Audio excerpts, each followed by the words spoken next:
大家好，歡迎收睇真理小森林。我哋由細到大都會聽到一句話，就係經濟基礎決定上層建築。好似你戶口有幾多錢就決定咗你會有幾幸福咁。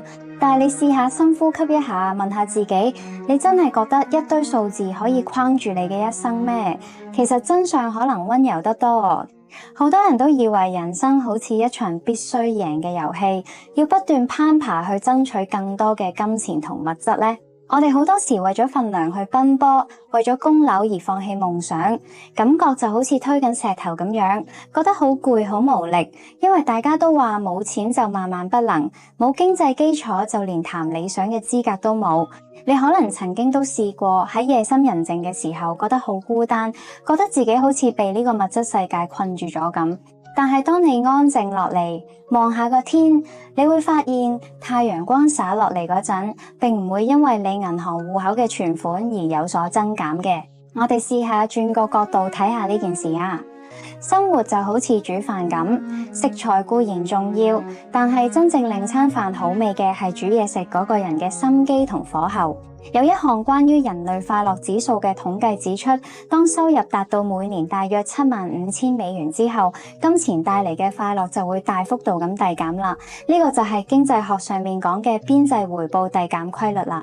如果你去睇事物最根本嘅本質，你會發現真正主導你每日心情嘅，未必係嗰啲冰冷嘅數字，而係你點樣去感受呢個世界。佛家有云：萬法唯心造。你嘅心境其實先至係你最堅實嘅人生基礎。當你唔再被恐懼支配，你就會發現原來幸福一直都喺你手心裏面。呢個時候，我想同大家分享一位智者嘅說話。19世紀哲學家尼采曾經講過 ：He who has a why to live for can bear almost anyhow。